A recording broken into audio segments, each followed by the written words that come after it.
దీపాలను పరబ్రహ్మ స్వరూపాలంటారు.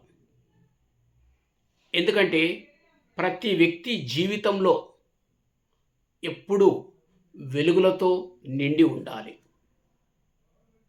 అలాంటి వెలుగులే దీపాలు. మనకు అజ్ఞానం అనేటటువంటి అంధకారాన్ని తొలగించి జ్ఞానం అనేటటువంటి వెలుతురును ప్రసాదించేవే దీపాలు. మనలో ఉన్నటువంటి నెగటివ్ ఎనర్జీ ఏదైతే ఉందో ఆ నెగటివ్ ఎనర్జీ బయటికి వెళ్ళిపోయి పాజిటివ్ ఎనర్జీ తీసుకురావడమే ఆ వెలుగు మనకు అవసరం. అలాంటి వెలుగే దీపాలు. ప్రకృతిలో మనకు సూర్యచంద్రులు ఎట్లయితే మనకు వెలుతురునిస్తూ ఉన్నాయో అంధకారంలో దీపాలు అలాంటి ఒక వెలుతురునిస్తాయి.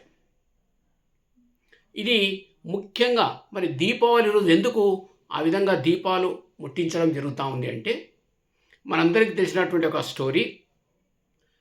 నరకాసురుడు అనేటటువంటి ఒక రాక్షసుడు. యాక్చువల్గా నరకాసురుడు బాగా విద్యాబుద్ధులు నేర్చుకొని ఒక దేశానికే రాజుగా పరిపాలించినటువంటి వ్యక్తి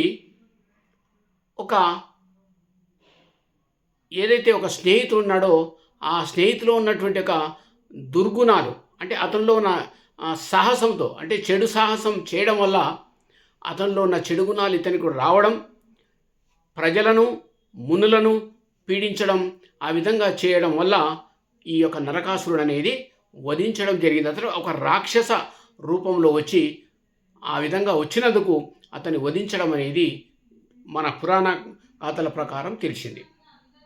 దానికి మనము గుర్తుగానే ఆ యొక్క చెడును తొలగించి మంచిని తీసుకురావడం కొరకే ఆ విధంగా మనకు నరక చతుర్దశి రోజున దీపాలు అనేది వెలిగించడం జరుగుతుంది. దీపావళి అంటే దీపాల వరస అని అర్థం. ఆ విధంగా మనకున్నటువంటి ఒక పురాణ గాథల ప్రకారం ఆ విధంగా మనము దీపావళి పండుగను ప్రతి సంవత్సరం నరక చతుర్దశి రోజు ఆ విధంగా జరుపుకొని మరుసటి రోజు కూడా ఆ పూజలు చేసి దానికి బాణాసంచా కాల్చడం అలాంటివి మనము ఒక సాంప్రదాయం ప్రకారం మనం చేస్తూ ఉన్నాం. అందుకే వెలుగులు అనేది ప్రతి వ్యక్తికి చాలా అవసరం.